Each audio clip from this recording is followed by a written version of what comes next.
പിതാവെ, അതേപോലെ തന്നെ നമുക്കറിയാം ഇപ്പോഴത്തെ ചില വചനങ്ങളിൽ അല്ലെങ്കിൽ ചില വചനം വായിച്ച് അത് സ്വന്തം ജീവിതത്തിൽ പ്രാവർത്തികമാക്കി അതിന് ലക്ഷ്യങ്ങളിലേക്ക് എത്തുന്നുണ്ട്. പക്ഷേ ചിലവർ വചനങ്ങൾ വായിക്കുന്നുണ്ടെങ്കിലും അത് ജീവിതത്തിൽ പ്രാവർത്തികമാക്കുന്നില്ല.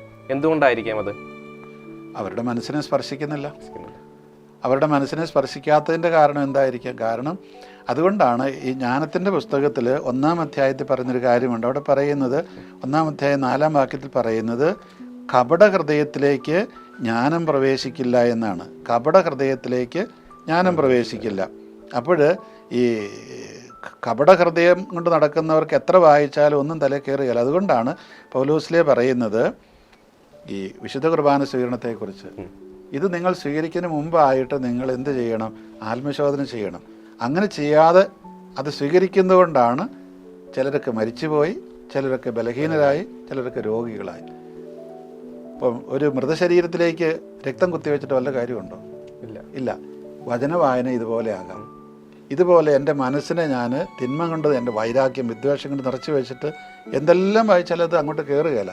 കപട ഹൃദയത്തിലേക്ക് ജ്ഞാനം പ്രവേശിക്കില്ല. ജ്ഞാനം എന്ന് പറയുന്നത് ദൈവത്തിൻ്റെ ഉൾക്കാഴ്ചയാണ്. അപ്പോൾ അത് പ്രവേശിക്കാത്തതിൻ്റെ ഒരു കാരണം അതും കൂടെയാണ്. പിന്നെ നമുക്ക് ഇത് ശ്രദ്ധയോടെ വായിക്കാൻ പറ്റുക എന്നുള്ളതാണ്. നമുക്ക് ഈ പറഞ്ഞതുപോലെ ഈ ഇതിൻ്റെ ഭൂമിശാസ്ത്രം ഒന്നും മനസ്സിലാകാതെ വരും, പിന്നെ പതുക്കെ ഉറങ്ങാൻ തുടങ്ങും, അല്ലേ അവിടെ എടുത്ത് വെക്കും, അല്ലേ? അങ്ങനെയാണ്. അതേ സമയത്ത് നമ്മൾ അങ്ങനെയൊന്ന് പഠിച്ചുകൊണ്ടൊക്കെ ആണെങ്കിൽ മനസ്സിലായി. പിന്നെ ഇത് ദൈവത്തിൻ്റെ വചനമാണ് എന്നുള്ള ചിന്തയോടുകൂടി, ദൈവമാണ് ഇതെന്നോട് പറയുന്നത് എന്നുള്ള ചിന്തയോടുകൂടി വായിക്കുകയാണെങ്കിൽ തീർച്ചയായിട്ടും അത് നമ്മുടെ ജീവിതത്തിൽ മാറ്റങ്ങൾ വരുത്തും എന്ന് തന്നെയാണ് എൻ്റെ ചിന്ത. അതുകൊണ്ടാണ് ഈ എബ്രായർ ലേഖനം 4:12 നിങ്ങളത് സാധാരണ വായിച്ചിട്ടുണ്ടാവണം, അല്ലേ? എബ്രായർ ലേഖനം 4:12 അവിടെ പറയുന്നത് ഇങ്ങനെയാണ്: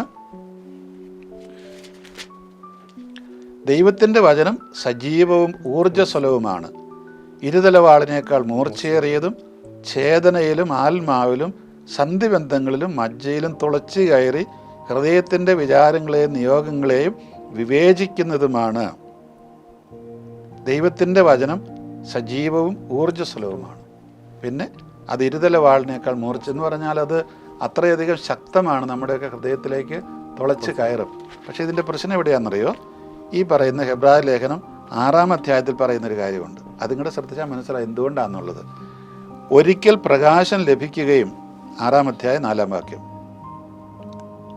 ഒരിക്കൽ പ്രകാശം ലഭിക്കുകയും സ്വർഗീയ സമ്മാനം ആസ്വദിച്ചറിയുകയും പരിശുദ്ധാത്മാവിൽ പങ്കുകാരാവുകയും ദൈവവചനത്തിൻ്റെ നന്മയും വരാനിരിക്കുന്ന യുഗത്തിൻ്റെ ശക്തിയും രുചിച്ചറിയുകയും ചെയ്തവർ വീണുപോവുകയാണെങ്കിൽ അവരെ അനുതാപത്തിലേക്ക് പുനരാനയിക്കുക അസാധ്യമാണ്. എന്താ ഇവിടെ പറഞ്ഞു വരുന്നത്? ഒരിക്കൽ പ്രകാശം ലഭിക്കുക. അത് പ്രകാശം എന്ന് പറഞ്ഞാൽ ജ്ഞാനസ്നാനത്തെക്കുറിച്ചാണ് പറയുന്നത്.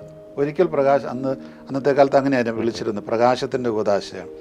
സ്വർഗീയ സമ്മാനം ആസ്വദിച്ചറിയുകയും വിശുദ്ധ കുർബാനയുടെ സ്വീകരണമാണ്. പിന്നെ പരിശുദ്ധാത്മാവിൽ പങ്കുകാരാകുകയും സ്ഥൈര്യലേപനത്തെക്കുറിച്ചാണ്. ദൈവവചനത്തിൻ്റെ നന്മയും വരാനിരിക്കുന്ന യുഗത്തിൻ്റെ ശക്തിയും രുചിച്ചറിയുകയും ചെയ്തവർ. അപ്പം നമ്മൾ ദൈവവചനമൊക്കെ വായിച്ചവരാണ്, കുറേയെല്ലാം വായിച്ചു. അങ്ങനെയുള്ളവർ തിന്മയിലേക്ക് വീണാൽ പിന്നെ അവരെ കയറ്റിക്കൊണ്ടുവരാൻ അസാധ്യമാണ്. കാരണം അതുകൊണ്ടാണ് പറയുന്നത് പരിശുദ്ധാത്മാവിനെതിരായ ഒരു പാപം ക്ഷമിക്കപ്പെടുകയില്ല. കാരണം പരിശുദ്ധാത്മാവെന്ന് പറഞ്ഞാൽ അത് ഈ സത്യസന്ധതയ്ക്ക് എതിരായിട്ട് അവനവൻ തന്നെ അറിഞ്ഞുകൊണ്ട് പറഞ്ഞാൽ അവരെ രക്ഷിക്കാൻ പ്രയാസമാണ്. നമ്മൾ മലയാളത്തിൽ പറയല്ലോ, ഉറങ്ങുന്നവനെ വിളിച്ചേൽപ്പിക്കാം, ഉറക്കം നടിക്കുന്നവനെ വിളിച്ചേൽപ്പിക്കാൻ പാടില്ല. ഇതുപോലെ തന്നെയാണ് നമ്മൾ ഈ രീതിയിൽ വീണു പോയി കഴിഞ്ഞാൽ പിന്നെ പ്രയാസമാണ്. അതുകൊണ്ടാണ് ഒരു പരിധിവരെ ഈ വചനം വായിച്ചാൽ ഒരു മാറ്റവും വരികയില്ലാത്ത. നമ്മുടെ മനസ്സ് മുഴുവൻ തിന്മ നിറഞ്ഞതാണെങ്കിൽ പിന്നെ അങ്ങോട്ട് ദൈവത്തിൻ്റെ വചനത്തിന് കയറാൻ പറ്റില്ല. വചനം വായിക്കാനും പഠിക്കാനും വചനത്തെ കൂടുതൽ സ്നേഹിക്കാനും അങ്ങനെ വിശ്വാസം വർദ്ധിപ്പിക്കാനും ആയിട്ടുള്ള പ്രായോഗിക മാർഗങ്ങൾ എന്തൊക്കെയാണ്? നമ്മളിപ്പോൾ പറഞ്ഞതെല്ലാം പ്രായോഗിക മാർഗങ്ങളാണ്. ഇപ്പോൾ നമ്മുടെ പ്രായഭേദമനുസരിച്ച് നമ്മളതിനെ വീട്ടിൽ ആദ്യം മുതൽ കൊച്ചുകുട്ടികളുടെ കാര്യം നമ്മൾ പറഞ്ഞു, മാതാപിതാക്കൾ പറഞ്ഞു കൊടുക്കണം. ഉദാഹരണമായിട്ട് നമ്മൾ ജനിക്കുന്നതിന് മുമ്പ് തന്നെ അമ്മ നിരന്തരമായിട്ട്, ഇപ്പോൾ ഗർഭം ധരിച്ചിരിക്കുന്ന അവസ്ഥയിൽ അമ്മ നിരന്തരമായിട്ട് വിശുദ്ധ ഗ്രന്ഥം വായിക്കുക. അത് കുട്ടിയെ ബാധിച്ചു, കുട്ടി അത് മനസ്സിലാക്കുള്ളൂ. അതുപോലെ തന്നെ ജനിച്ച് കഴിഞ്ഞാൽ തന്നെ വീണ്ടും എല്ലാ ദിവസവും ഒരു പറ്റുന്ന അത്രയും ഈ കുട്ടിയുടെ ചെവിയിലേക്ക് തന്നെ ഇതൊക്കെ പറഞ്ഞു കൊടുക്കുക. ആ കുട്ടിയെ മനസ്സിലാക്കുന്നില്ല നമ്മൾ വിചാരിക്കുന്നത് മനസ്സിലാക്കുക. കാരണം ഈ നമ്മൾ പറഞ്ഞു കൊടുക്കുന്ന കാര്യം കുട്ടിയുടെ ഈ ബ്രെയിൻ എന്ന് പറയുന്നത് വളരെ എന്താണ് ഒരു ഒരു ഒരു ഒന്നും എഴുതാത്തൊരു പുതിയ ബോർഡ് പോലെയാണ്. ആ ബോർഡിലേക്ക് ഇതെല്ലാം ചെന്ന് പതിച്ചുകൊള്ളും. അങ്ങനെ നമുക്ക് കുട്ടികൾ പിന്നെ അവർ കിടക്കാനൊക്കെ ഉറങ്ങാൻ പോകുമ്പോൾ വൈകുന്നേരം രാത്രിയിലൊക്കെ ആണെങ്കിൽ രാത്രിയിലെ പിള്ളേർ എപ്പോഴും ഉറങ്ങും. അപ്പോൾ എല്ലാ സമയമല്ല, വൈകുന്നേരം കിടക്കാൻ പോകുന്നതിന് മുമ്പായിട്ട് അവർക്കൊരു ചെറിയൊരു സംഭവം ബൈബിളിൽ നിന്ന് പറഞ്ഞു കേൾപ്പിക്കുക, ഒരു കഥ. ഈ കുട്ടികൾക്കൊരു പ്രത്യേകത ഉള്ളത് കേട്ടത് പിന്നെയും പിന്നെയും കേൾക്കണമെന്ന് തോന്നും. അവർ പറയും ഇന്നലത്തെ കഥ പറയാൻ പറയും, അങ്ങനെയല്ലേ? അതെ. അപ്പം ആ കഥ വീണ്ടും വീണ്ടും പറയുക. അങ്ങനെ പറഞ്ഞ് അവർ ഏതാണ്ട് അവരുടെ ഒരു ജീവിതത്തിൻ്റെ ഭാഗമായി മാറും. അവരങ്ങനെ അതിനെ സ്വീകരിക്കപ്പോൾ ചുരുക്കത്തിൽ ഈ കുട്ടികളെ ഇങ്ങനെ പിന്നെ വായിക്കാറൊക്കെ ആയി വഴി വല്ല പടം വരയ്ക്കാറായി കഴിയുമ്പോൾ കുറച്ച് പിന്നെ പടമുള്ള കാര്യങ്ങളൊക്കെ മേടിച്ചു കൊടുക്കുക, ചിത്രകഥയുള്ളത്. പിന്നീട് കുറച്ച് വായിക്കാറായിരിക്കും വായിക്കാൻ പഠിപ്പിക്കുക. അങ്ങനെ മുമ്പോട്ട് കൊണ്ടുപോവുക. ഇങ്ങനെ മുമ്പോട്ട് കൊണ്ടുപോയി കഴിയുമ്പോൾ സ്വാഭാവികമായിട്ട് അവർ പിന്നെ തനിയെ വായിക്കാൻ പിന്നെ വായിക്കാറാകുന്ന കാലത്ത് ഒരു പുതിയ ഒരു ബൈബിളൊക്കെ അവർക്ക് മേടിച്ചു കൊടുക്കുക. അതിനെ ഒരു മുറിയിൽ അവരുടെ കിടക്കുന്ന സ്ഥലത്ത് ഒരു പ്രത്യേക സ്ഥലത്ത് ഭക്തിപൂർവ്വം അതിനെ വെക്കാനായിട്ട് രണ്ട് വേണമെങ്കിൽ ഒരു പക്ഷേ ചെറിയൊരു രണ്ട് ഒരു രൂപങ്ങളൊക്കെ വെച്ച് അങ്ങനെ അതിനെ ഒരു സെൻസ് ഓഫ് സീക്രട്ട് ഉണ്ടാക്കി കൊടുക്കുക. ഈ പുസ്തകം അങ്ങനെയാണ് എന്നുള്ളത് നമ്മൾ വെറുതെ ചുമ്മാ എവിടെയെങ്കിലും കൊണ്ടുപോയിടേണ്ടതല്ല. അത് വളരെ ഭക്തിപൂർവ്വം നമ്മൾ കാണേണ്ടത് സ്വീകരിക്കേണ്ടതുമാണ് എന്ന് നമുക്ക് അവരെ പറഞ്ഞ് മനസ്സിലാക്കി കൊടുക്കാൻ കഴിയുക. ഇത് പിന്നീട് അവർ തനിയെ ചെയ്തുകൊള്ളും. മുതിർന്നവരെ സംബന്ധിച്ച് പറയുമ്പോൾ അവർ നിരന്തരമായിട്ടെടുത്ത് വായിക്കുക. അത് വായനയാണ് ഏറ്റവും പ്രധാനപ്പെട്ട കാര്യം. ആദ്യം മുതൽ അവസാനം വരെ വായിക്കുക, തുടർച്ചയായിട്ട് വായിക്കുക. ഇപ്പോൾ ഞാൻ എല്ലാ ദിവസവും ബൈബിൾ വായിക്കുന്ന ആളാണ്. എല്ലാ ദിവസവും രാവിലെ മുറിയിൽ നിന്ന് പുറത്ത് വരുന്നതിന് മുമ്പായിട്ട് എൻ്റെ ഒരു സ്ഥിര ശൈലിയിൽ ഒരു 5 അധ്യായം വായിക്കുക എല്ലാ ദിവസവും. പിന്നെ സ്ഥിരം വായിക്കുന്ന കുറേ അധ്യായങ്ങളുണ്ടാകും, അത് വേറെ. ഇത് അങ്ങനെ വായിച്ചു വരുമ്പം 8 മാസമാണ് എനിക്ക് ഒരു പ്രാവശ്യം വായിക്കാൻ വേണ്ട. 8 മാസം കൊണ്ടാ തീരും. അങ്ങനെ കുറേ കഴിയുമ്പോൾ പിന്നെ നമുക്കിതൊരു ഹരമായി മാറും. ബൈബിൾ വായന അവസാനം ഒരു ഹരമായി. അതിനൊരു പ്രത്യേക മാസമൊന്നും വേണ്ട, വായനാ മാസമൊന്നും ആവശ്യമില്ല, എല്ലാ നേരവും വായിക്കാം നമുക്ക്. അപ്പോൾ നമുക്ക് ഇപ്പോൾ ഉദാഹരണമായിട്ട് ഇപ്പോൾ മൊബൈലിലൊക്കെ ഉണ്ട്. മൊബൈൽ വായിക്കുമ്പോൾ ഒരു പക്ഷേ മനസ്സിലിരിക്കുകയില്ല അധികം, മൊബൈലിൻ്റെ രീതി അങ്ങനെയായത്. അതേസമയത്ത് വിശുദ്ധ ഗ്രന്ഥമാണ്, നമുക്ക് പേജുകളടക്കം ഓർമ്മ വരും പെട്ടെന്ന്. അപ്പോൾ നമുക്ക് 2 രീതിയിലും ആകാം. ഉദാഹരണമായിട്ട് വീട്ടിലായിരിക്കുമ്പോൾ ഈ പുസ്തകം വായിക്കാം, അതേസമയത്ത് പുറത്ത് പോകുമ്പോൾ നമുക്ക് പെട്ടെന്ന് വരാൻ പറ്റാത്ത 1-2 ദിവസമൊക്കെ പുറത്താണ് ബൈബിളിൽ നമ്മുടെ മൊബൈലിൽ വായിക്കാമല്ലോ. അങ്ങനെ ആ രീതിയിൽ എവിടെ ചെന്നാലും ഇത് വായന മുടക്കാതിരിക്കാനുള്ള ഒരു ശീലം ഉണ്ടാക്കിയെടുക്കുക.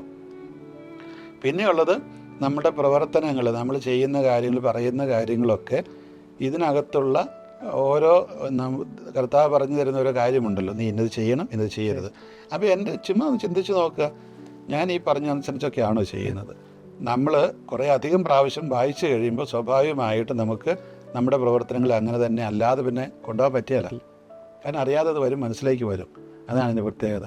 അതുപോലെ തന്നെ നമ്മൾ ഇതിൻ്റെ ഈ കുറച്ചുകൂടി നമുക്കിപ്പം കുറച്ച് വിദ്യാഭ്യാസമുള്ളവരൊക്കെ ആണെങ്കിൽ യൂട്യൂബ് ചാനലുകൾ കേൾക്കുക. അതുപോലെ തന്നെ നമുക്ക് ഈ ഭൂമിശാസ്ത്രം അല്പമൊക്കെ പഠിക്കുക. പറഞ്ഞ പോലെ ഈ ഭാഷാപരമായിട്ടുള്ള കാര്യങ്ങളെക്കുറിച്ച് ഇതേക്കുറിച്ചൊക്കെ ഒരുപാട് ടോക്കുകളുണ്ട്, നമ്മൾ കേട്ടാൽ മതി. നമുക്കത് കുറച്ച് കഴിയുമ്പോൾ താല്പര്യം വരും. അപ്പോൾ ഉദാഹരണമായിട്ട് നിങ്ങൾ യുവാക്കന്മാർ നിങ്ങളുടെ സംഘടനയിലൊക്കെ ആണെങ്കിൽ പറയുക, നിങ്ങൾ അടുത്ത ഒരു മാസത്തിനുള്ളിൽ ഒരു 2 ടോക്ക് അല്ല ഒരു 3 ടോക്ക് 4 ടോക്ക് കേട്ടിട്ട് അതേക്കുറിച്ചൊരു ചർച്ച നടത്തുക. എന്താ ആ ടോക്കിൽ പറഞ്ഞത്? അപ്പോൾ ഇങ്ങനെയുള്ള ഒരുപാട് കാര്യങ്ങൾ ഇനി അറിയത്തില്ലെങ്കിൽ നമ്മുടെ AI ഉണ്ടല്ലോ കൂട്ടണ്ടേ, ഏത് കാര്യത്തിനും ഇപ്പോൾ അത് മതി. അപ്പോൾ അതുകൊണ്ട് സംശയ നിവാരണത്തിനൊക്കെ സാധിക്കും. ഇനി അതേക്കുറിച്ച് സഭാപ്രബോധനങ്ങൾ എന്ത് പറയുന്നു, അതിനും AI ഉപയോഗിക്കാം. സഭയുടെ തന്നെ ഉണ്ട്, പലതും ഉണ്ട്. അപ്പോൾ അങ്ങനെയെല്ലാം പല രീതിയിൽ ഈ വിശുദ്ധ ഗ്രന്ഥം പഠിക്കാനായിട്ട് സാധിക്കും. പിതാവ്, അതേപോലെ തന്നെ ഇപ്പോഴത്തെ തലമുറ കൂടുതലായിട്ടും ഈ സ്റ്റാറ്റസ് വീഡിയോസ് കാര്യങ്ങളൊക്കെ നമ്മുടെ വചനങ്ങളിടും. അതിനെക്കുറിച്ച് പിതാവിൻ്റെ ഒരു അഭിപ്രായം? അത് നമ്മളെ ഓർമ്മിപ്പിക്കാൻ നല്ലതാണത്. അതായത് നമുക്ക് മറ്റ് പല കാര്യങ്ങളും നമ്മൾ നമ്മുടെ മനസ്സിനെ തിരിക്കാനായിട്ട് പറ്റുന്ന ഇതാണല്ലോ. നമുക്കിപ്പോൾ എന്നാ പറയുക, നമ്മൾ ചിലപ്പോൾ ചിലരൊക്കെ പാട്ട് കേൾക്കും, ഇങ്ങനെ ഒരു പ്രയാസമൊക്കെ വരുന്നു അല്ലേ. പാട്ട് കേട്ട് കഴിയുമ്പോൾ നമ്മളെ ആ പാട്ട് വേറൊരു തലത്തിലേക്ക് കൊണ്ടുപോകും. ഇതുപോലെ തന്നെ ഈ സ്റ്റാറ്റസ് വീഡിയോയിലൊക്കെ കുറച്ച് കഴിയുമ്പോൾ ഇതിനകത്ത് വേറൊരു എഫക്റ്റ് കൂടിയുണ്ട്. അതായത് ഈ പൊതുവെ നമുക്കറിയാം ചെറുപ്പക്കാരെല്ലാം അനുകരിക്കാനുള്ള ഭ്രമമുള്ളവരാണ് അല്ലേ. എനിക്കിപ്പോൾ അനുകരണ ഭ്രമമൊന്നുമില്ല, ആരെന്ത് ചെയ്താലും ചെയ്തിട്ടും ഞാൻ ആരെ അനുകരിക്കാൻ പോകാറില്ല. കാരണം അതൊരു കാലഘട്ടം കഴിഞ്ഞ് പിന്നെ ഉണ്ടാകുകയില്ല. ചെറുപ്പക്കാർക്ക് എപ്പോഴും അങ്ങനത്തെ ഒരു ഭ്രമമുണ്ട്. അതുകൊണ്ട് തന്നെ ഒരാൾ ഇതിട്ട് കഴിയുമ്പോൾ അടുത്ത ആൾക്കും ഇടാനുള്ള അത് നമ്മൾക്കൊരു വചന പ്രഘോഷണമായിട്ട് എടുക്കാമല്ലോ. ഇപ്പോൾ നമുക്ക് കർത്താവ് പറഞ്ഞ് നിങ്ങൾ ലോകത്തിലെ എല്ലായിടത്തും പോയിട്ട് ഞാൻ പഠിപ്പിച്ച കാര്യം പറയണം. അതിപ്പോൾ നമ്മൾ എല്ലായിടത്തും നിന്ന് പോകണമെന്നില്ലല്ലോ, അല്ലാതെ തന്നെ നമുക്കിടാം. അല്ലെങ്കിൽ പല മാധ്യമങ്ങളുണ്ട്. അപ്പോൾ ആ രീതിയിലാണ് ഞാനതിനെ കാണുന്നത്. എല്ലാവരെയും മിനിമം അതെങ്കിലും വായിച്ച് നോക്കുന്നു. അതെ. അപ്പോൾ അത് നമ്മൾ പിന്നെ മാത്രമല്ല നമ്മുടെ ഒരു ഐഡൻറ്റിറ്റി കോൺഷ്യസ്നെസ് വർദ്ധിപ്പിക്കും. ഇപ്പോൾ ഉദാഹരണമായിട്ട് ഞാൻ എന്താണ് ഇപ്പം ഞാനൊരു പാട്ടുകാരൻ്റെ കാര്യങ്ങളാണ് ഇടുന്നതെങ്കിൽ ഞാൻ അയാളുടെ ഒരു ഫാനായി മാറും, അല്ലേ? അങ്ങനെയുള്ള ഈ ഫാനുകളുണ്ടാകും. അതെ, എന്ന് പറഞ്ഞതുപോലെ നമ്മൾ കർത്താവിൻ്റെ ഒരു ഫാനായി മാറും. നിരന്തരമായിട്ട് ഇങ്ങനെയുള്ള വചനങ്ങൾ ഇട്ട് കഴിയുമ്പോൾ നമ്മുടെ ഐഡൻറ്റിറ്റി തനിയെ നമ്മൾ രൂപപ്പെടുത്തും. ഞാനൊരു ക്രൈസ്തവ വിശ്വാസി, ഞാൻ ഒരു കത്തോലിക്ക വിശ്വാസിയാണ്, ഞാൻ അങ്ങനെ ജീവിക്കുന്ന ആളാണ്, അത് മറ്റുള്ളവരും അറിയുമല്ലോ. അപ്പോൾ പിന്നെ നമുക്ക് സമൂഹത്തിൽ ഓക്കെ അവൻ്റെ ജീവിതം ഇങ്ങനെയാണ്, അവൻ അതനുസരിച്ച് ജീവിക്കുകയുള്ളൂ. അപ്പോൾ അതൊരു നല്ല കാര്യമായിട്ട് എനിക്ക് തോന്നുന്നില്ല. ഇന്നത്തെ രീതിയിൽ നമ്മൾ ഈ കമ്മ്യൂണിക്കേഷൻ മെത്തേഡ്സ് പലതാണല്ലോ. ഒരേ കാര്യം തന്നെ പല രീതിയിൽ പറയാൻ പറ്റും. ഇപ്പം എൻ്റെ ചെറുപ്പത്തിൽ പറഞ്ഞു കേട്ടതുപോലെ ഇന്നത്തെ പിള്ളേരോട് പറഞ്ഞിട്ട് കാര്യമില്ലല്ലോ, ഒരു കാര്യമില്ല, അവർ സ്വീകരിക്കുകയല്ല. ആണോ? ശാസ്ത്രം, ചരിത്രം, മതവിശ്വാസം ഇവയായിട്ട് ബൈബിൾ എങ്ങനെയാണ് ബന്ധപ്പെട്ടിരിക്കുന്നത്? ഒന്നാമത്തേത്, ബൈബിള് ശാസ്ത്രഗ്രന്ഥമല്ല, ശാസ്ത്രം പഠിപ്പിക്കാൻ ഉദ്ദേശിച്ചുള്ളതുമല്ല അത്. പക്ഷേ അതേ സമയത്ത് ശാസ്ത്രത്തിന് വിരുദ്ധമൊന്നുമല്ല. നിങ്ങൾ പറയാം ഉടനെ തന്നെ എന്താ പറയുന്നത്, ഇങ്ങനെ ജോഷ്യ മലയിൽ കയറുന്ന കൈവരിച്ച് പിടിച്ച, അല്ലെങ്കിൽ എന്താണ് ജോഷ്യ വടി നീട്ടിപ്പിടിച്ചപ്പോൾ സൂര്യൻ നിന്നു എന്നൊക്കെ പറയും, അല്ലേ? നമ്മളതിനെ എങ്ങനെയാണ് കാണേണ്ടത്? അതായത് ദൈവം നമുക്ക് വേണ്ടി വലിയ കാര്യങ്ങൾ ചെയ്തു എന്നുള്ള രീതിയിലാണ്. ഇപ്പോൾ 5 അപ്പം കൊണ്ട് 5000 പേരെ തീറ്റി തൃപ്തിപ്പെടുത്തിയെന്ന് നിങ്ങൾ പറയുന്നു, അല്ലേ? അപ്പോൾ അതിനെങ്ങനെയാണ് നമ്മൾ കാണേണ്ടത്? 5 അപ്പം കൊണ്ട് 5000 പേർക്കോ എങ്ങനെ സാധിക്കും? ഇനി 5000 പേര് ഇത്രയും സ്ഥലം എന്തോരം വേണം? ഇത് ഇത്രയും പേർക്ക് വിളമ്പണമെങ്കിൽ എത്ര പേര് വേണം? എത്ര സമയമെടുക്കും, അല്ലേ? അത് 5000 പുരുഷന്മാരാണ്, അതിൻ്റെ ഇരട്ടി സ്ത്രീകൾ കാണും, പിള്ളേരും കാണുമല്ലോ. അപ്പോൾ ചുരുക്കത്തിലൊരു 15000 പേര്. ഇതെന്താണ് പറഞ്ഞു വരുന്നത്? ഈ അത്ഭുതങ്ങളെക്കുറിച്ച് അവിടെ പറയുമ്പോൾ ഈ ദൈവം വാഗ്ദാനം ചെയ്ത രക്ഷകൻ ഇവനാണ്, ഈ യേശു എന്ന് വിളിക്കപ്പെടുന്ന ആ വ്യക്തിയാണെന്ന് അതിനർത്ഥമുള്ളൂ. അതിൻ്റെ വിശദാംശങ്ങളിലേക്ക് പോകാൻ വേണ്ടിയിട്ടല്ല. നമ്മൾ പറയുമല്ലോ, അയ്യോ ഞാനിങ്ങ് വരുന്ന വഴിക്കണ്ടല്ലോ ഒരു ചേരപ്പാമ്പിനെ കണ്ട് 2 മൈൽ നീളം ഉണ്ടായിരുന്നു. വല്ല ശാസ്ത്രമുണ്ടോ അതിനകത്ത്? ഉണ്ടോ? ഇല്ല. പക്ഷേ നമ്മൾ സത്യമായിട്ടാണോ എടുക്കുന്നത്? പിന്നെ എന്തായിട്ട് എടുക്കുന്നത്? വലിയ പാമ്പെന്നേ അർത്ഥമുള്ളൂ, അല്ലേ? എന്ന് പറഞ്ഞതുപോലെ കർത്താവ് ഒരുപാട് പേർക്ക് ഭക്ഷണം കൊടുത്തു. അതെങ്ങനെയെങ്കിലും ആവട്ടെ, രക്ഷകൻ വരുമ്പോൾ അപ്പത്തിൻ്റെ സമൃദ്ധി ഉണ്ടാകും. ഇതുപോലെ തന്നെയാണ് ഈ പറയുന്ന അത്ഭുതങ്ങളുടെ എല്ലാം. അതിൻ്റെ വിശദാംശങ്ങളിലേക്ക് പോകാൻ വേണ്ടിയിട്ടല്ല, ഇവനാണ് രക്ഷകൻ എന്ന് പറയാൻ വേണ്ടിയിട്ടാണ്. അപ്പോൾ ശാസ്ത്രത്തെക്കുറിച്ച് പറയുമ്പോൾ കർത്താവിനോട് പറഞ്ഞു ഗോപുരത്തിൻ്റെ മുകളിൽ ചാടാൻ പറഞ്ഞു. ചാടിയോ? ഇല്ല. എന്തേ ചാടായിരുന്നേ? ചാടി കാലൊടിയോ? അത്ര വേറൊന്നുമില്ല. ദൈവം എന്ന് പറഞ്ഞിട്ട് വല്ല കാര്യമുണ്ടോ? മനുഷ്യനാണല്ലേ, മനുഷ്യനാണെങ്കിൽ കാലൊടിയും. അപ്പോൾ അത് ശാസ്ത്രീയമായൊരു തത്വമല്ലേ, മുകളിൽ താഴെ ചാടിയ ഗ്രാവിറ്റി, അല്ലേ? അതെ. അപ്പോൾ അതുകൊണ്ട് ശാസ്ത്രമൊക്കെ ഇതിനകത്തുണ്ട്, കർത്താവിന് ശാസ്ത്രം അറിയാം. പക്ഷേ നമ്മൾ ചിന്തിക്കേണ്ട ഇതാണ്, ഈ ഓരോ കാലത്തെയും ജനതകളെ പഠിപ്പിക്കാൻ വേണ്ടിയിട്ട് അവരവരുടെ ഭാഷയിലാണ് ഇത് പറയുക. അതിൻ്റെ മെസ്സേജാണ് എടുക്കേണ്ടത്. നമ്മൾ കുട്ടികളോട് പറയുമ്പോൾ ചെറിയ ക്ലാസ്സിലെ കുട്ടികൾക്ക് ഉള്ള കഥകളിൽ, അല്ലേ, സിംഹം സംസാരിക്കുന്നു, സിംഹി സംസാരിക്കുന്നു പറയല്ലേ? ആരെങ്കിലും ചോദിക്കാറുണ്ടോ ശാസ്ത്രത്തിന് അനുകൂലമാണോ വിരുദ്ധമാണോ? ഇല്ല. ശരിക്കും പറഞ്ഞ ശാസ്ത്രമല്ലത്. ഇതാണ് ഈ ബൈബിളിൻ്റെയും കാര്യം. അന്നത്തെ ജനതയ്ക്ക് മനസ്സിലാകുന്ന ഭാഷയിൽ എഴുതിയിരിക്കുന്നതാണിത്. അപ്പോൾ നമ്മൾ ആ സിംഹത്തിൻ്റെ വായിലൂടെ ഒരു മെസ്സേജാണ് കൊടുക്കുന്നത് കുട്ടികൾക്ക്, അവർക്ക് സ്വീകാര്യമായ രീതിയിൽ. ഇതുപോലെ തന്നെയാണ് ഈ ബൈബിളിലെ കാര്യം പറയും. അതേ സമയത്ത് അതിനകത്ത് ശാസ്ത്രത്തിന് വൈരുദ്ധ്യമൊന്നുമില്ല. നമ്മൾ ഇത് പറ്റിയത് എന്താണെന്ന് വെച്ച് കഴിഞ്ഞാൽ, ഒരു കാലഘട്ടത്തിൽ നമുക്കറിയാലോ, ഈ കത്തോലിക്ക സഭയിലാണെങ്കിൽ പോലും ഓരോ ശാസ്ത്രം വികസിച്ച് വരുന്നതനുസരിച്ച് നമ്മുടെ മനസ്സ് മാറും. ഇപ്പോൾ ഉദാഹരണമായിട്ട് എല്ലാവരും ഗലീലയുടെ കാര്യം എടുത്തുകൊണ്ട് വരും, അല്ലേ? ഗലീലിയ ഭൂമി സൂര്യൻ വെച്ചിട്ടും കറങ്ങുമെന്ന് പറഞ്ഞു, പിന്നെ കൊന്നെന്നൊക്കെ പറയുക. അപ്പം നമ്മൾ ഓർക്കേണ്ടത് അന്നത്തെ കാലത്തെ ചിന്ത അങ്ങനെയായിരുന്നു, അതുകൊണ്ടാണത്. അല്ലാതെ ബൈബിൾ ശാസ്ത്രത്തിന് വിരുദ്ധമായതുകൊണ്ടല്ല. ഇതുപോലെ തന്നെ ഈ ജോഷുവ ഇങ്ങനെ വടി നീട്ടി പിടിച്ചപ്പോൾ സൂര്യൻ നിന്നു എന്ന് പറയുന്നത് എൻ്റെ കാരണം എത്രയേ ഉള്ളൂ, ദൈവത്തിൻ്റെ ശക്തിയിൽ അവർ ജയിച്ചു. അതിന് ദൈവം ഒരു മാർഗം കൊടുത്തെന്ന് മാത്രമേ ഉള്ളൂ. അങ്ങനെ കണ്ടേ. പിന്നെ നമ്മൾ പലപ്പോഴും പിള്ളേർ ചോദിക്കുന്ന ചോദ്യമാണ്, ഈ ജലത്തിൽ നിന്നാണ് ജീവൻ ഉണ്ടായതെന്ന് പറയുന്നത്. പക്ഷേ ഇവിടെ പറയുന്നത് അങ്ങനെയല്ല, ദൈവം എല്ലാവരുടെയും മൂക്കിലേക്ക് ഇങ്ങനെ ഉച്ഛ്വാസമായി വിട്ടുകൊണ്ടാണെന്ന്. പക്ഷേ ജലത്തിൽ നിന്നാണ് ജീവൻ ഉണ്ടായത് തന്നെയാണ് ബൈബിളും പറയുന്നത്. ഉൽപ്പത്തി പുസ്തകം 1-ാം അധ്യായം 20-ാം വാക്യം ഇങ്ങനെയാണ് പറയുന്നത്. ഉൽപ്പത്തി 1:20. ദൈവം വീണ്ടും അരുളി ചെയ്തു, വെള്ളം ജീവജാലങ്ങളെ പുറപ്പെടുവിക്കട്ടെ. അത് ശാസ്ത്രമാണല്ലോ, ആണല്ലോ. അതെ. അപ്പോൾ ഈ വിശുദ്ധ ഗ്രന്ഥത്തിൽ ശാസ്ത്രത്തിന് വൈരുദ്ധ്യമില്ല. അതേ സമയത്ത് അന്നത്തെ ജനത്തിന് മനസ്സിലാകുന്ന ഭാഷയാണ് ഇവിടെ ഉപയോഗിക്കുന്നത്. പിന്നെ അന്നത്തെ ചില കഥകളൊക്കെ ഉപയോഗിക്കുക, അല്ലെങ്കിൽ കൺസെപ്റ്റ്സ്. ഉദാഹരണത്തിന് ഈ ആകാശം ഭൂമിയും തട്ടുതട്ടായിട്ടൊക്കെ പറയുക.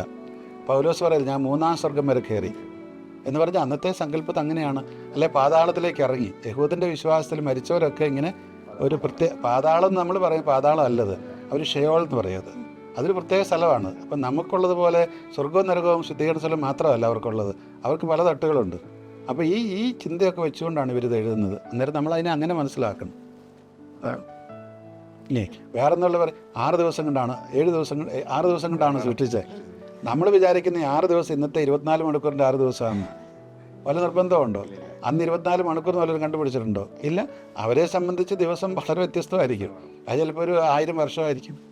അത് ബൈബിളിൽ നമുക്ക് വായിക്കുന്നതിലൂടെ തന്നെ മനസ്സിലാക്കാൻ സാധിക്കും. അതെ, ചരിത്രം മുഴുവനും അത് അതേപടി നമ്മൾ ഒരു ക്രോണോളജിക്കലായിട്ട് എടുക്കരുത് അതിന്. അതേ സമയത്ത് അത് ചരിത്രം തന്നെയാണ്. ആദ്യത്തെ 12 അധ്യായങ്ങൾ ചരിത്രം എന്ന് പറയുന്നില്ല, നമ്മൾ ചരിത്രാതീത കാലം തന്നെയാണ്. അതായത് ആദ്യകാലത്ത് നടന്ന സംഭവങ്ങൾ, സൃഷ്ടിയൊക്കെ പിന്നീട് അത് എഴുതി വെക്കുന്ന അതാണ്. അപ്പം അതിനെ നമ്മൾ ഇന്നത്തെ തരത്തിലൊരു ചരിത്രമായിട്ട് എടുക്കരുത്. അതേസമയത്ത് ഇപ്പോൾ നമ്മുടെ സോളമൻ്റെ ചരിത്രം, ദാവീദിൻ്റെ ചരിത്രം, ഇതെല്ലാം ചരിത്രമാണ്. അല്ലെ മക്കബാരുടെ പുസ്തകം എല്ലാം ചരിത്രമാണത്. അതുകൊണ്ട് ചരിത്രത്തിന് വിരുദ്ധമൊന്നുമല്ല. മതവിശ്വാസം, മതവിശ്വാസം, ശാസ്ത്രം, ചരിത്രം, മതവിശ്വാസം. ശാസ്ത്രം, ചരിത്രം, മതവിശ്വാസം. ശാസ്ത്രവും വിശ്വാസം ഒന്നിച്ചു പോകുന്നതാണല്ലോ. എന്ന് പറഞ്ഞു കഴിഞ്ഞാൽ നമ്മുടെ ചോദ്യം ഈ മതവിശ്വാസം ചരിത്രം അല്ലെങ്കിൽ ശാസ്ത്രത്തിന് വിരുദ്ധമാണോ എന്നുള്ളതാണ്. അല്ല, അങ്ങനെ ആയിരുന്നെങ്കിൽ നമ്മുടെ ആൽബർട്ട് ഐൻസ്റ്റൈൻ ഒക്കെ നിരീക്ഷണമാവേണ്ടതല്ല. അവരൊക്കെ വലിയ ദൈവവിശ്വാസികളായിരുന്നു. എന്ന് പറഞ്ഞാൽ നമുക്ക് ഈ ശാസ്ത്രജ്ഞന്മാരുടെ ഒരു വലിയ നിര തന്നെയുണ്ട്. അവരെല്ലാം വലിയ വിശ്വാസികളായിരുന്നു. അത്രയും അറിവുള്ള മനുഷ്യർ വിശ്വാസികളായെങ്കിൽ നമ്മൾ അത്ര അതിൻ്റെ 4-1 പോലും ഇല്ലാത്ത ഒരാൾ ഇത് പറഞ്ഞിട്ട് വല്ല കാര്യമുണ്ട്. അപ്പം അതിലർത്ഥമൊന്നുമില്ല. പിന്നെ എന്ന് വെച്ചാൽ നമുക്ക് പലതും വിശദീകരിക്കാൻ പറ്റാത്തത് കൊണ്ടാണ്, എല്ലാവർക്കും എല്ലാം വിശദീകരിക്കാൻ പറ്റുകയില്ല. അതുകൊണ്ടാണ് മതവിശ്വാസി ശാസ്ത്രത്തിന് വിരുദ്ധമാണെന്നൊക്കെ പറയുന്നത്. പിന്നെ ഇപ്പം ദൈവം എന്ന് പറയുന്നതിന് നമുക്ക് മനസ്സിലാക്കാൻ പറ്റുന്നതാണ്. പിന്നെ അത് ദൈവം അല്ലല്ലോ. ഇപ്പോൾ ഉദാഹരണം പറയുകയാണ്, ദൈവം ഒരാളല്ലേ ഉള്ളൂ. പിന്നെ എങ്ങനെയാണ് നിങ്ങൾ ത്രിത്വം എന്ന് പറയുന്നത്?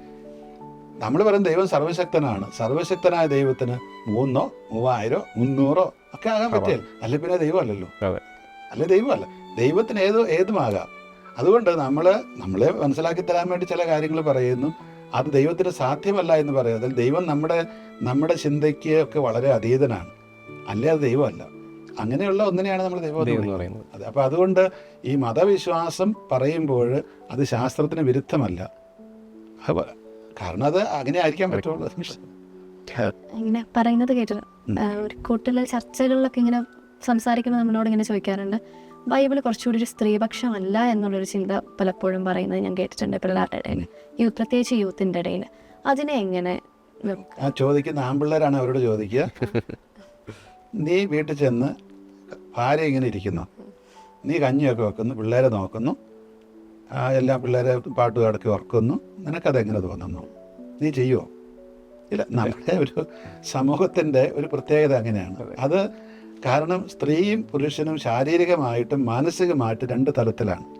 കാരണം എന്താണ്? നമ്മുടെ പ്രധാന ഉദ്ദേശം എന്ന് പറയുന്നത് എന്താണ്? സ്ത്രീ പുരുഷന്മാരെ സൃഷ്ടിച്ചതിൻ്റെ ഈ സമൂഹം നിലനിൽക്കുക എന്നുള്ളത്. അപ്പോൾ സമൂഹം നിലനിൽക്കണമെങ്കിൽ കുട്ടിയെ ആരെങ്കിലും പ്രസവിക്കണം. അത് അമ്മയ്ക്കാണ് കൊടുത്തിരിക്കുന്നത്. അപ്പം അമ്മ ആ ദൗത്യ നിർവഹണത്തിൽ ഏർപ്പെടുന്നു, പുരുഷൻ വേറൊന്നാണ് സ്വാഭാവികമായിട്ടും. ഇനി ഈ നമുക്കറിയാമല്ലോ, ഓരോ സമൂഹത്തിൻ്റെയും പ്രത്യേകത അനുസരിച്ച് ഈ പറയുന്നത് പുരുഷൻ്റെ ശാരീരികം ഒക്കെ ആയിട്ടുള്ള അവസ്ഥയിൽ കൂടുതൽ ബലമുണ്ട് എന്ന് നമ്മൾ സമ്മതിക്കാൻ നിവൃത്തിയില്ല, അല്ലേ? നമ്മളിപ്പോൾ ഈ കോഴിയുടെ ആണെങ്കിലും പശു മൃഗങ്ങളുടെ ആണെങ്കിലും ഒക്കെ അതുണ്ട്. അതൊരു ഫിസിക്കലായിട്ടുള്ള വ്യത്യാസം അവിടെ ഉണ്ട്. ഫിസിക്കൽ മാത്രമല്ല, ഈ പറയുന്ന മാനസികമുണ്ട്, അല്ലേ? 2 സൈക്കോളജിയാണ്. അതുകൊണ്ട് തന്നെ ഈ ആദ്യകാലത്ത് കൂടുതലും എഴുതുന്നവരെല്ലാം അല്ല ഇതെല്ലാം പറയുന്നവരും എല്ലാം പുരുഷന്മാരാണ്. അപ്പോൾ അവരുടേതായ ഒരു മേധാവിത്വം കൊണ്ടുവന്നുള്ളതാണ്. നമുക്കറിയാം പല മേഖലയിലും അങ്ങനെയാണ് വരുന്നത്. നമ്മളിപ്പോൾ ഒരു സ്ത്രീ എഴുതുന്ന ഒരു കഥയാണെങ്കിൽ അത് കൂടുതൽ സ്ത്രീകൾക്ക് പ്രാധാന്യം കൊടുത്തുകൊണ്ടായിരിക്കും. പുരുഷനാണെങ്കിൽ പുരുഷന്മാർക്ക് പ്രാധാന്യം കൊടുത്തുകൊണ്ടായിരിക്കും. അപ്പം അതുകൊണ്ട് ഈ സ്ത്രീ വിരുദ്ധത എന്ന് നമ്മൾ പറയേണ്ട കാരണം ഓരോ കാലത്തിൻ്റെയും പ്രത്യേകത അനുസരിച്ച്. അതേസമയത്ത് ഇന്നത്തെ കാലത്തെ ഒരാശയം നമ്മൾ അങ്ങോട്ട് സന്നിവേശിപ്പിച്ചാൽ അത് സ്ത്രീ വിരുദ്ധത. പക്ഷെ നമ്മൾ അങ്ങനെയല്ല അതിനെ കാണുന്നത്. സ്വാഭാവികമായിട്ടും ഇത് സാംസ്കാരികമാണ് കൂടുതൽ. സ്ത്രീ വിരുദ്ധത എന്നീ കൂടുതൽ സാംസ്കാരികതയാണ്. അപ്പോൾ നമ്മുടെ സാംസ്കാരിക പശ്ചാത്തലത്തിൽ അതിനെ കാണുമ്പോഴാണ് അങ്ങനെ നമുക്കതിന് മനസ്സിലാക്കാനായിട്ട് സാധിക്കുക. ഇപ്പോൾ യഹൂദ സമൂഹത്തിൽ സ്ത്രീക്ക് ഒരു പ്രാധാന്യമില്ലായിരുന്നു. ഇപ്പോൾ സ്വർഗത്തിൽ സ്ത്രീകൾ പോകുകയില്ല എന്ന് പറയുന്ന മതങ്ങൾ വരെയില്ലേ? ഉണ്ടോ ഇല്ലയോ? ഉണ്ടല്ലോ. അപ്പൊ അതുകൊണ്ട് ഇതിനകത്ത് സ്ത്രീവിരുദ്ധത ഉണ്ടോ എന്ന് ചോദിച്ചാൽ ഇന്നത്തെ ആശയം വെച്ച് നോക്കിയാൽ ഉണ്ടാകും. പക്ഷെ അവരാ എഴുതിയ കാലത്തെ ആശയം വെച്ച് നോക്കിയാൽ അതില്ല. സ്ത്രീ വിരുദ്ധതയല്ല. ഇപ്പോൾ ഉദാഹരണത്തിന് തലമുടി നീട്ടുന്നതിനെ കുറിച്ച് പറയും ഇല്ലേ? സ്ത്രീക്ക് തല മൂടുന്നത് ഭംഗിയായിട്ടാണ് കരുതുന്നത്, അല്ലെങ്കിൽ അത് മാന്യതയുടെ അടയാളമായിട്ടാണ് കാണുക. അപ്പൊ ഈ മാന്യത എന്ന് പറയുന്നതിന് ബൈബിളായിട്ട് ബന്ധമൊന്നുമില്ല. മാന്യത ഒരു സംസ്കാരത്തിന്റെ കാര്യം. സ്വാഭാവികമായിട്ട് ആ രീതിയിൽ. അല്ലെങ്കിൽ വീട്ടിൽ നമ്മുടെ അമ്മമാർ പറയല്ലേ, എടി മുള്ള ഇല വീണാലും മുള്ള വീണാലും ഇലയ്ക്ക് തന്നെയാണ്. അവൻ മുള്ളിന് കുഴപ്പമൊന്നുമില്ല. ചെറുക്കനോട് പറയും നീ ഒരാണല്ലേ, എങ്ങനെ വേണ്ടത് ജീവിക്കാം. ഇത് സാംസ്കാരികമായിട്ട് ചില നെറേറ്റീവ്സ് നമ്മൾ ഉണ്ടാക്കി നമ്മളെ തന്നെ അങ്ങനെ ആക്കി തീർക്കുന്നു. അപ്പൊ പിന്നെ പുരുഷൻ എനിക്കെല്ലാം ആകും. വീട്ടിൽ ചെല്ലുമ്പോൾ ആരാണ് കഞ്ഞിയെടുത്ത് തരേണ്ടത്? ഭാര്യ തരണം, നോക്കിയിരിക്കുന്നത്. ഇങ്ങനെ അത് സാംസ്കാരികമായിട്ട്. അപ്പൊ ആ ഒരു പ്രശ്നം ഇതിനകത്തുണ്ട്, എപ്പോഴും ഉണ്ടാകും. ബൈബിൾ എഴുതിയ കാലത്ത് അതുകൊണ്ടാണ് നമ്മളെപ്പോഴും സഭാപിതാക്കന്മാരെന്നല്ലേ പറയുന്നത്. സഭാ മാതാവ് ഇല്ല. അതിന്റെ ആ ഒരു വിരുദ്ധത എന്ന് പറയാൻ പറ്റില്ല, പക്ഷെ ആ ഒരു എലമെന്റ് സംസ്കാരത്തിലുണ്ട്. പിതാവേ, വചനത്തിലൂടെ വിമോചനത്തിലേക്ക് എന്ന് പറഞ്ഞതുകൊണ്ട് KCOE മാനന്തവാടി രൂപതയുടെ ഒരു ബൈബിൾ കഫേ എന്ന് വെച്ചാൽ ബൈബിളിനെ കുറിച്ച് പഠിക്കാനും അതിനെക്കുറിച്ച് അറിയുവാനും ജീവിതത്തിൽ പ്രാവർത്തികമാക്കുവാനാണ് നമ്മൾ ഓരോരുത്തരും ശ്രമിച്ചുകൊണ്ടിരിക്കുന്നത്. അപ്പം പിതാവിലൂടെ തന്നെ അതിനെപ്പറ്റിയാണ് നമ്മൾ ഇത്രയും നേരം ചർച്ച ചെയ്തത്. അപ്പം ഇത്രയും ഒരു സമയം ബൈബിളിനെ കുറിച്ച് പറയുകയും അതുതന്നെ ബൈബിളിനെ എങ്ങനെയാണ് കാണേണ്ടതെന്ന് വിശദമാക്കി തരികയും ചെയ്ത ജോസ് പിതാവിനെ KCOE മാനന്തവാടി രൂപതയുടെ ഏറ്റവും സ്നേഹത്തോടെ നന്ദി അറിയിക്കുകയാണ്.